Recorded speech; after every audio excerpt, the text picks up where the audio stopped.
Let me say that the following will have nothing to do with the coronavirus epidemic.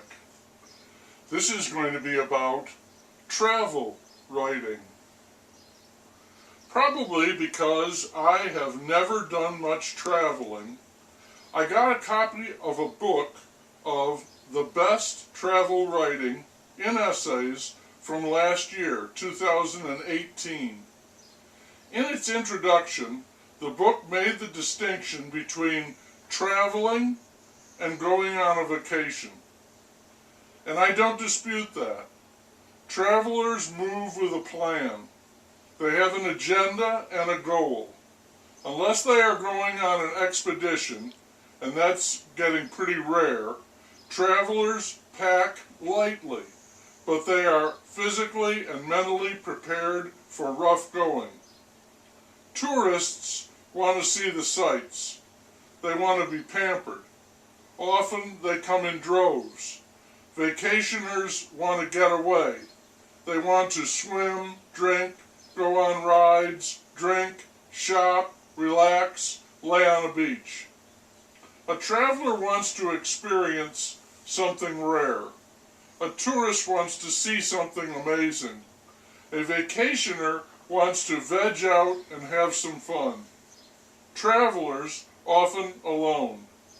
Tourists in droves. Vacationers, the family.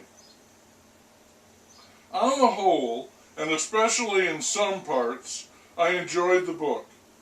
Some of the pieces were written in a glittering, hey, look at me style. Others were more straightforward. I appreciate that more. Showing off wears on me. 5 minutes into a fireworks show, and I've had it. Also, some of the travelers went to places where there was active trouble and imminent danger. I would not do that, and I did not enjoy reading about it.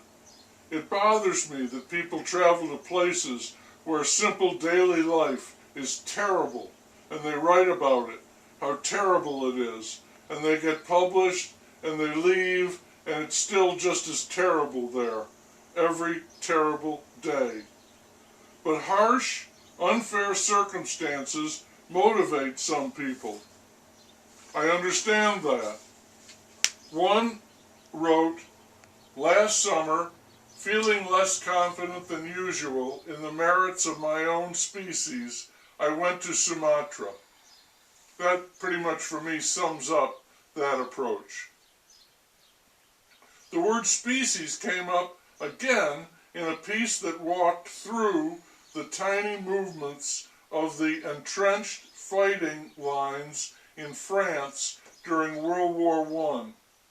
That was a new high in horror and carnage, with both sides digging in and shelling each other with artillery, machine gun fire, and gas attacks.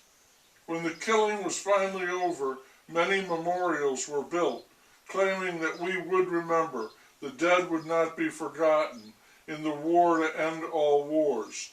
But none of that worked, and 20 years later, it all got even worse when Hitler grew ambitious to restore Germany, and the Germans agreed to go along with that, and the Allied nations had to force him to stop. How many millions died for that? As for hope in the future, the author cited our species' abominable record, urging caution in that. Some places were better than you had any reason to expect, like Chernobyl. Others were much worse. Guatemala, tribes in Kashmir, and the problems in Myanmar, compounded by the author's severe gastric distress. One writer traveled on a riverboat on the Amazon for a day and a half with people who were going to vote. The vote mattered to these people, enough to make that journey. The author watched one woman vote. She was illiterate and therefore not aware of her choices, but after all she'd gone through to get there, and with a definite candidate in mind, she blindly threw a switch and voted for someone. There was a tale of anthrax and reindeer, unlikely but gripping, and a consideration of fences, the effect of a devastating hurricane told in a personal manner. Some thoughts on water, with the Rio Grande as an example, people trying to squeeze more out of less, just as we do with oil, just as we do with almost everything. Protest in China, how it's handled, brilliantly, if you ask me. If you're a known activist, they take you to a very nice destination and they keep you there for several days while an official event is taking place, like a summit or the Olympics. They turn you into a tourist. Your captors are very kind, like buds. You would only go to jail if you insisted on it. So what's it going to be? A sweet little all-expenses-paid road trip or 9 years behind bars? Some of the pieces were light-hearted, locating chili pepper hotspots in the world. Some were choking with anger, as the one written by a young black outdoors woman, I walked from Selma to Montgomery, which she did on the occasion of the newly elected Donald Trump beginning to make appointments in his cabinet. Let me sneak in a mention of another piece before I return to Trump. It's the effect of packaged bachelorette parties on Nashville. The huge influx of people and their money is saving the city and also ruining it, turning what was genuine into a cartoon of southern white sexuality and hot chicken. It's the same as in the Caribbean. The tourists keep them going even as they trample any remaining vestige of authentic culture. As for Trump, a reporter who wrote dining reviews for his paper got the idea of visiting Trump resorts around the world and reviewing them.